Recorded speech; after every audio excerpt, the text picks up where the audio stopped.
Okay, so let's look at simplifying algebraic fractions with example 1. So example 1, the verb is to simplify. So always remember to factorize whatever you can, top and bottom, and then you can cancel any common factors, top and bottom. So simplify part A. Let's look at 20 minus 5x over 8 minus 2x. So the trick is always factorize before you cancel. So ask yourself, look at the top, the numerator. Can you factorize the numerator first? Well, is there anything in common between 20 and negative 5x? Yes, there's a common factor of 5. So you pull the 5 out, and what's left inside? Well, you have 5 times 4 is 20, and then minus x to get me minus 5x. Factorize the bottom separately, so look at the bottom. What's in common between 8 and minus 2x? They both have a common factor of 2. So you're left with 4 minus x on the bottom. Now that you have factorized, so it's 5 times bracket 4 minus x over 2 times bracket 4 minus x, you look at what are the common factors top and bottom that you can cancel out. Well, if you look at the fraction, that they both have in common bracket 4 minus x. So you can cancel that off, and then all you're left with is 5 over 2. Common mistake in year 9 exams, which I hope you guys don't make, is some students say, oh look miss, 20 and 8, they're both divisible by 4. So that if I divide the 20 by 4, I get 5, and then if I divide 8 by 4, I get 2. No, it doesn't work like that. You can't just cancel the numbers individually however you like, and then they go, oh look, there's an x here and an x here, so I can cancel out the x's, so I'm just left with 5 over 2. No, that's not how it works. Please always factorize first. Look for common factors, then you can cancel anything that's in common top and bottom in terms of factors. You can only cancel when they're being multiplied as factors, but when they're numbers that's single, that's added or subtracted, you can't cancel the x's by itself, or you can't cancel the 20 and the 8 off by itself, okay? So please always factorize first. Let's do an example B. Example B says let's simplify, x squared minus 4 over x plus 2. So this is where you're thinking, okay, how can I factorize this numerator? Hopefully you recognize that that's in the pattern of a squared minus b squared, the difference of 2 squares, which if you remember from, I think, a week ago, we write that as first thing minus second thing and first thing plus second thing. So if your pattern is something squared minus something else squared, you can factorize it as bracket, bracket, bracket, bracket. The first thing minus second thing. Now what squared gives me 4? Well, 2 squared gives me 4. So it's x minus 2 and x plus 2, because that's a pattern, all over. Well, if you look at the bottom, x plus 2, there's nothing in common between x and 2. So you just leave it as x plus 2. In fact, one thing to think about is how many lots of x plus 2's do you have? I have 1 lot of x plus 2. And on the top, I have x minus 2 lots of x plus 2. And because you have lots of multiplying, and then the common factor between top and bottom is x plus 2, you can cancel the x plus 2's out because they're being multiplied. And then what's left over is x minus 2 on top, and there's 1 on the bottom. Now anything divided by 1 is 1 itself, so you have x minus 2. Technically, the bracket is not needed. It's not necessary because you're not multiplying by anything. So you can just get rid of the bracket, and all you're left with is x minus 2 as your final answer. So I'm just going to move that down there. Actually, I wonder if I can resize this so it'll fit. Let me just resize this first.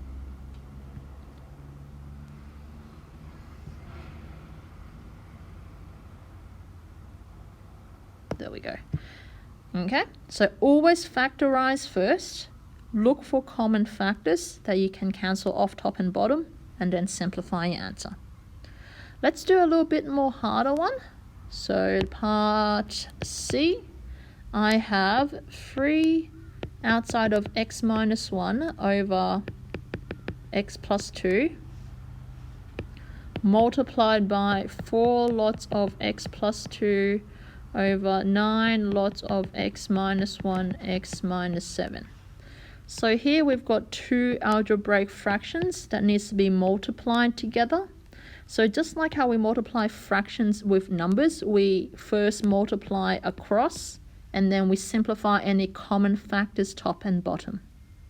So multiplying across, you would go, well, look at the numerator first, look at the top. If you multiply the top part, do the numbers, so 3 times 4 gives you 12. You would then write the brackets together. Don't expand them yet. I mean, I wouldn't expand them because it makes life harder for yourself. So it's x minus 1 times bracket x plus 2. Then you look at the bottom, you have 1 lot of x plus 2 times 9 lots of that. So 9 times 1 is 9. And then in terms of bracket, you have x plus 2 times x minus 1 times x minus 7 on the bottom. Now you simplify top and bottom. So consider your numbers first. So 12 and 9. Well, how can you simplify 12 over 9? Well, they're both divisible by 3. So I'm left with 4 on top because 12 divided by 3 is 4, and 3 on the bottom because 9 divided by 3 is 3. Now, what about the algebra part? Are there any common factors, any common brackety parts you see? Well, I have an x minus 1 here and an x minus 1 there. I have an x plus 2 here and an x plus 2 there. So all I'm left with is x minus 7 on the bottom. So my final answer is just 4 over 3 outside of x minus 7. And I'd leave it as that because there's no other common factors, top and bottom.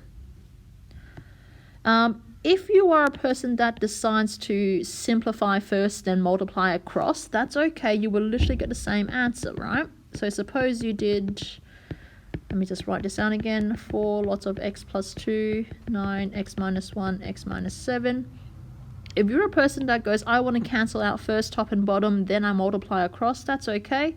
Again, you look for common factors. There's an x minus 1 here, top and bottom. You're cancelling top and bottom, not top and top or bottom bottom. It's always top and bottom. The x plus 2 on top and x plus 2 on bottom. You would then go, well, 3 and 9. 3 goes into 3 once, 3 goes into 9 3 times. And then so you would be left with on the top 4, because 4 times 1 is 4. And then on the bottom you're left with 3 outside of x minus 7. So in the end, you still get the same answer. I'm just more of a fan. Students tend to get less confused if they just stick with the multiply across first. So you write it out, multiply everything across, and then simplify and cancel top and bottom. I just find that people would make less mistakes doing that method. But there's nothing wrong with simplifying first and then multiplying across. Let's do part D. So now we're dividing algebraic fractions. So x minus 3, x plus 4 all over x lots of x plus 7.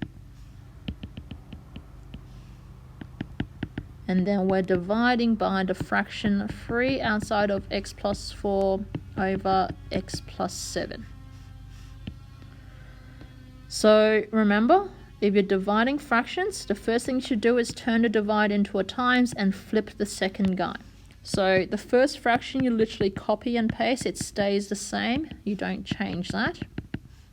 All over x outside of x plus 7. Turn the divide into a multiply and flip the second guy, like that. Now I would multiply across first and then I simplify. So multiplying across, I have x minus 3 times x plus 4. Now be careful. You're multiplying by this whole of x plus 7. So don't forget your brackets around x plus 7. Writing x minus 3 in brackets times x plus 4 in brackets times x plus 7. Now this is not okay, because what this implies is you're just multiplying by x inside, you're not multiplying the 7. The 7 is a lonely number, which is not what you want, because you want to multiply the whole of x plus 7. So make sure you put brackets around x plus 7, so you're multiplying by the whole of x plus 7.